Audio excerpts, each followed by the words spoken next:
Maybe I can hide from the wind here. It's cold, so cold. Okay.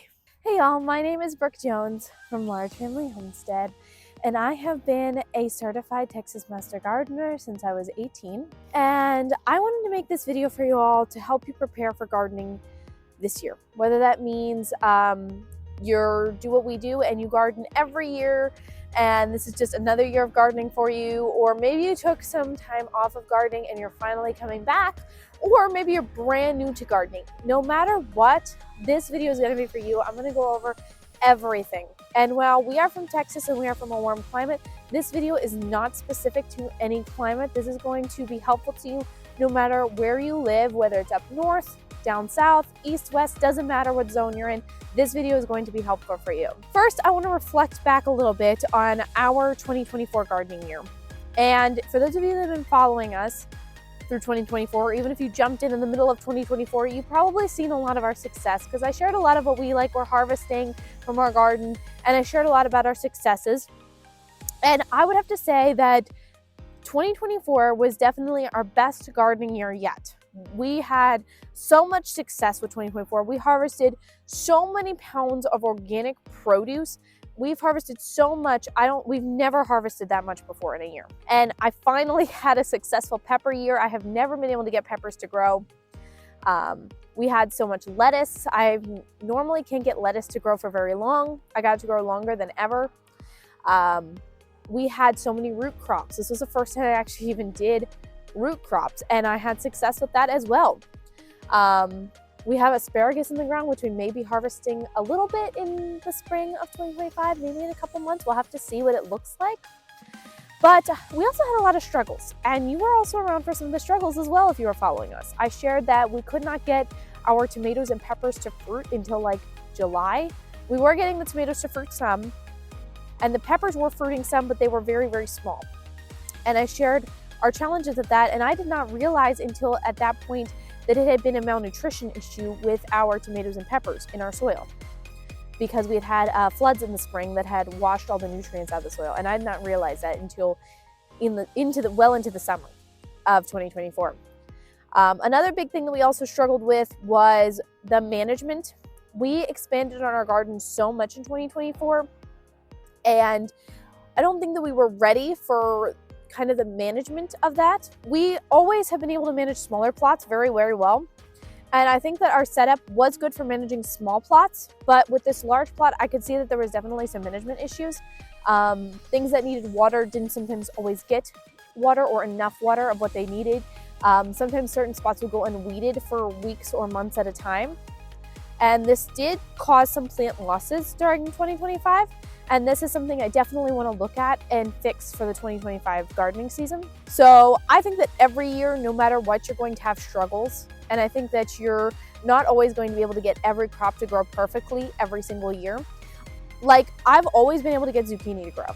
Always. No problems. Every single year. We always had tons and tons of zucchini. I would can pineapple zucchini. We would do all kinds of stuff with it. This year, I could not get zucchini to grow, no matter what I did. I planted so much zucchini and I couldn't get any of it to grow. For some reason, I would lose it before it would fruit.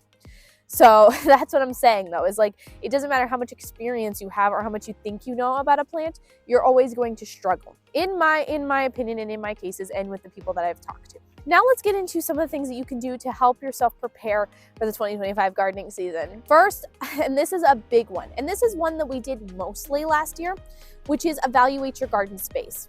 How much sunlight is things getting? What is the soil quality like? What is the drainage like? Now, I think for us, we definitely looked at our soil quality and our drainage very well. We tested our soil in our gardening area a couple years ago, and it was in great shape. We did look at drainage, and we planted bigger things like trees and bushes near where there was less drainage, and then smaller things like peppers and melons, things that should sit in water, where there was more drainage. And I think that drainage-wise and soil quality, we did really well. What we did not do well with was the sunlight. We did not think about how much sun this was getting. Now, this is gonna be more for the southern zones. And like, full sun here is, no plant here needs full sun. In Texas, no plant. I'm sorry, it's true. No plant here needs full sun. It just kills plants. It wipes plants out. It wipes out trees. It wipes out bushes. It'll wipe out complete mature perennials. It does not need full sun. And coming into this, we have a lot of area in our garden that gets full sun. And so I did not think in my head that maybe it would kill a lot of plants, and it did kill a lot of plants. So this year, we're definitely going to take into account trying to plant things to help with the shade, maybe some larger things. So make sure you guys stay tuned for that. I will keep you guys updated on what we plant, what we harvest, and everything else. Make sure you guys click that subscribe button. So I definitely recommend taking in where you're planting, what gets less sun, what gets more sun, what gets more water, what gets less water, your soil quality. Some things can handle lower quality soil, like okra can handle lower quality soil and still produce a good amount of fruit for you. But things like trees or bushes, I would never recommend planting in a low quality soil area because they need all that nutrition to get a good start. Also, if you're having issues with your drainage, you may want to plant some things that like lots and lots of water, like that they love so much water you can't water them enough, right? Or things that just don't ever die. And then for us, we definitely want to upgrade our garden space some. I felt that we did much better with the tomatoes this year. We had cages for every single tomato plant. And I think that the tomatoes did well after we fixed the nutrition problem in July. But one thing that I would like to do is add more trellises to our garden. And I would also like to find a way to control the weeds better. We did have cardboard and mulch in a lot of our garden space, but I did not feel like that we kept up with it. It needed more cardboard and more mulch, and we did not realize it until it was a little bit later than we should have. So I definitely want to do more cardboarding and mulching before we plant. And I would love to add some more trellises if we have the time to put them in before we start planting. If not, again, not a big deal, but trellises do help get things off the ground and help free up some more of your space. Another thing you need to do is plant selection.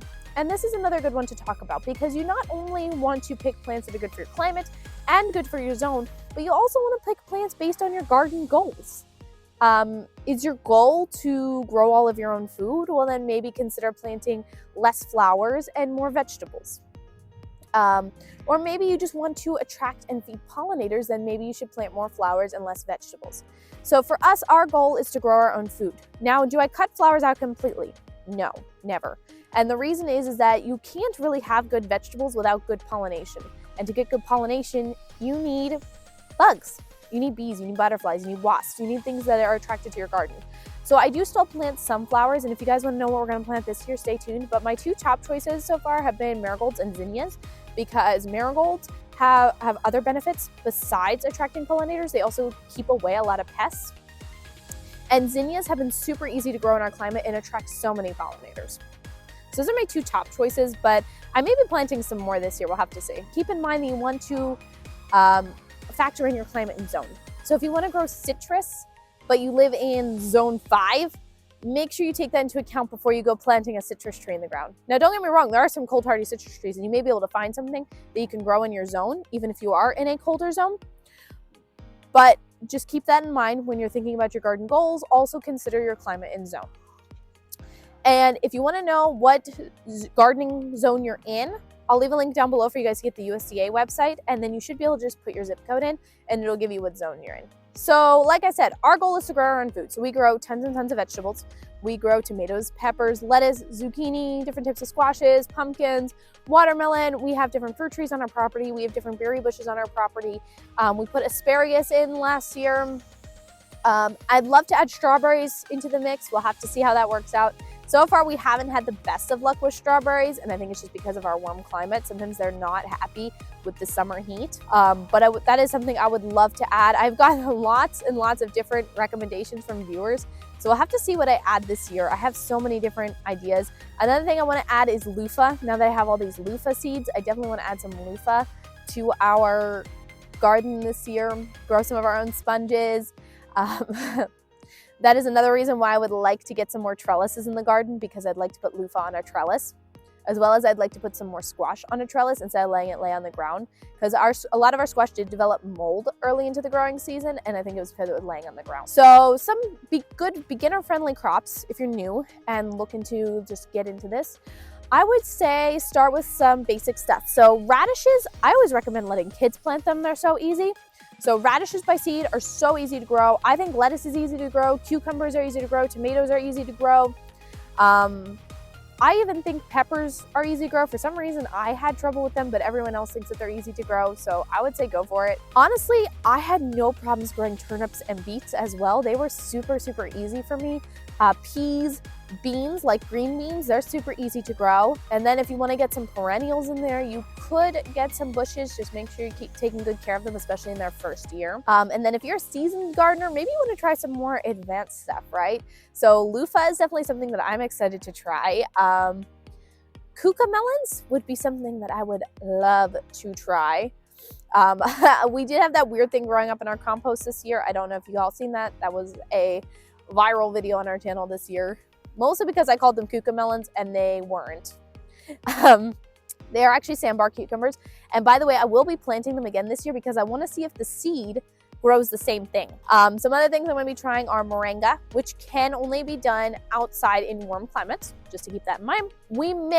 A lot of years we do add more trees and bushes to our property, sometimes more perennial plants. Not sure if we're going to be doing that this year or not yet. We'll have to see what happens and where this takes us. So now I'm just going to offer some seed starting tips if you're looking to start things from seed this year. So I'll leave some of my favorite like gardening seed starting kits and stuff below.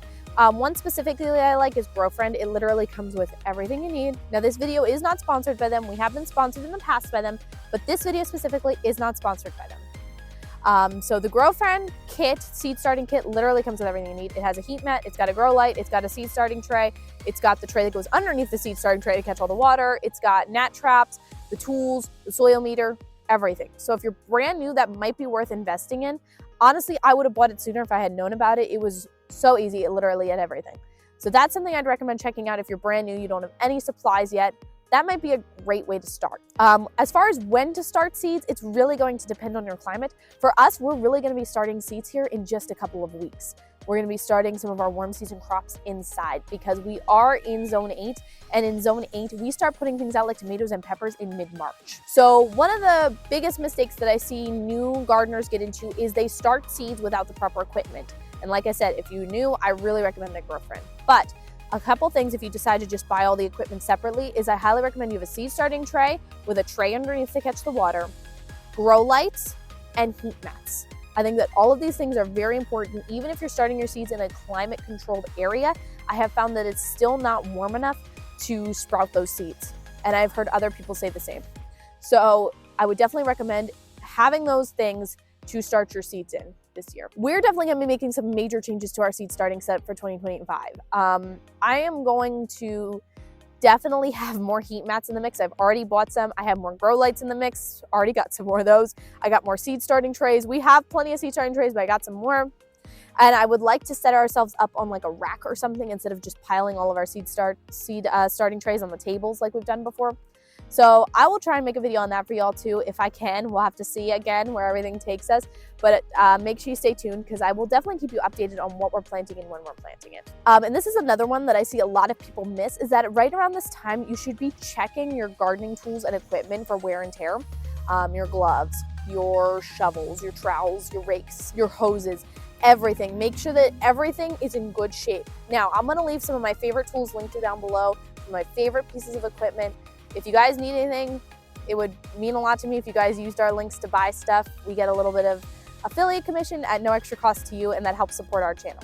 So if you guys need new equipment, it'd be really helpful if you click those links down below. But I'm gonna leave some of my favorite, highly recommended equipment.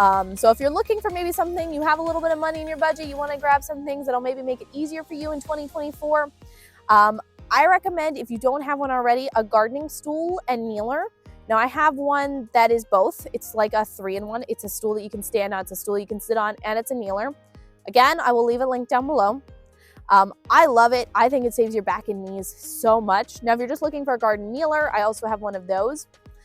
Again, super comfortable, save my knees so much. I know I'm young, but my dad loves it too. And he has not been easy on his knees in his lifetime. And so he definitely needs it when working in the garden for long periods. Some other things that I would recommend if you don't have them already is maybe a little hand weeder. And I'll put a picture up on screen in case you don't know what I'm talking about. But that has been great for just getting a few weeds. Also a stand-up weeder. Those have been super nice. Again, save the back. Okay? Those things have been awesome. If you just need to pull a few weeds, I don't think it's great for like heavy duty weeding, like you need to kill like a whole field worth of weeds or a whole bed worth of weeds. But if you're just like going down there for maintenance and you need to just pull a few weeds, instead of getting down and up and down and up, pulling every single weed, you could just stand with that thing and pull them all out. And I think it's worth investing in if you have some money to invest in it. Now, as far as the quality of your soil and getting it tested and amending, for testing, I would recommend talking to your local ag office. That's how we got ours tested. And the tests are relatively inexpensive, at least the last time that I did one. And they were really easy to do. I mean, you really just got them some soil, put it in a paper bag, and they shipped it off, and then they got your test results and they let you know and you had the test results. As far as amending, if you need to like raise pH, I recommend limestone. Manure is always great. If you can get someone who has cows, or even if you have chickens, that's a great alternative too. We love our cow stall bedding composted down. It is just the best amendment to soil that you can get. So if you know somebody with cows, trust me, they would be happy to let you in their field to scoop up some of that poop. I have also heard people use rabbit bedding. So there are lots of ways to amend your soil. As far as like, I can't give you specific advice because it depends on what exactly your soil needs. So if you're not sure, a local garden store or feed store should be able to help you find what you need based off of what your test results are. So, but yeah, I always recommend adding a nice layer of compost and manure to your garden every year. That's pretty much what we do. We have a compost pile, we have manure piles from our chicken bedding, our cow bedding, and we like to add all of that stuff to our garden to help boost it and get it ready for the upcoming year.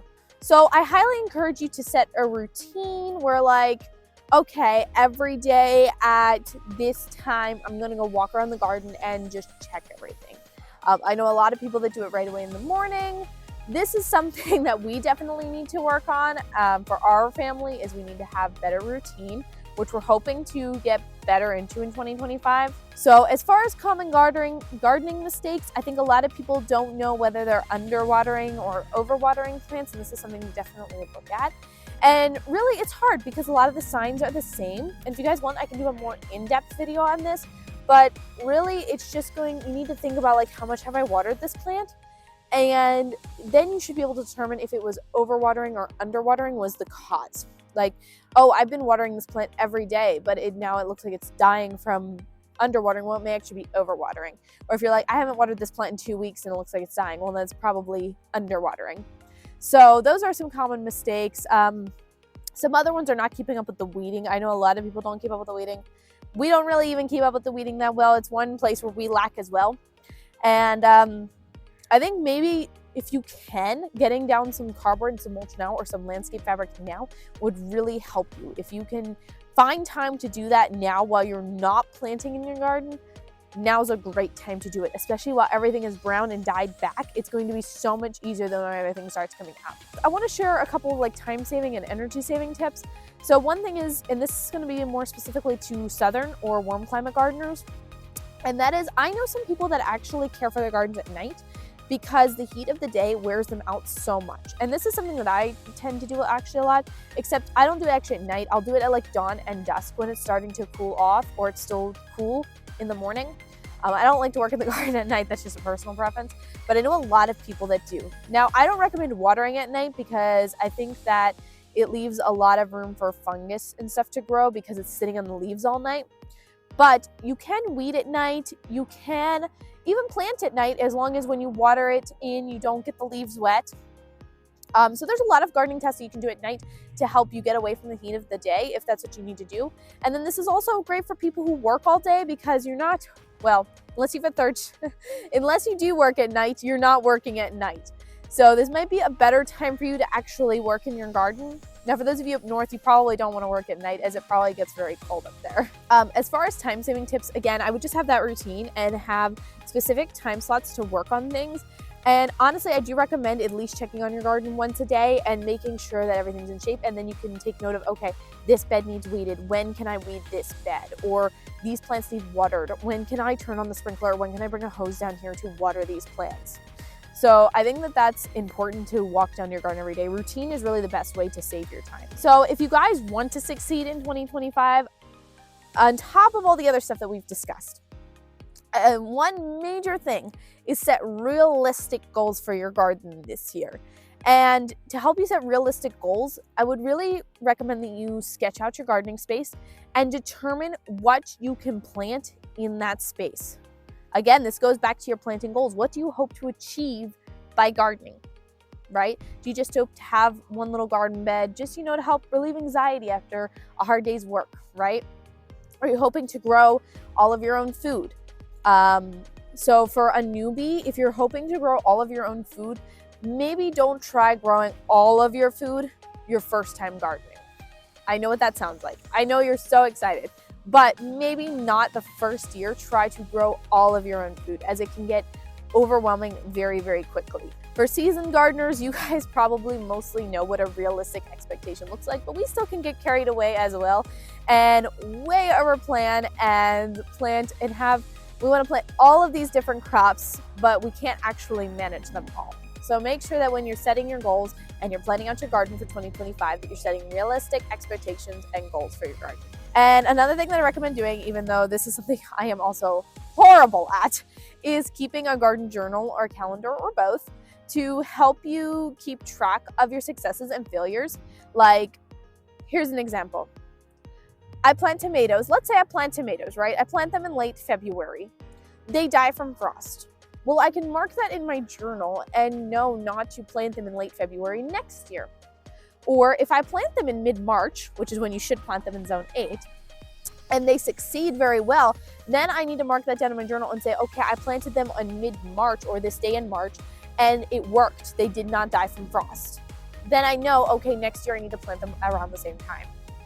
So that's just something I'm not very good at. I have to figure out all my dates again every year because I do not keep a journal or a calendar very well. Sometimes I will start with one at the beginning of the year, but as I get further and further into it, I stop writing things down. And if you're new to gardening, don't give up. Even if you lose all of your crops, it happens. It happens to all of us. We have lost so many crops you would not believe.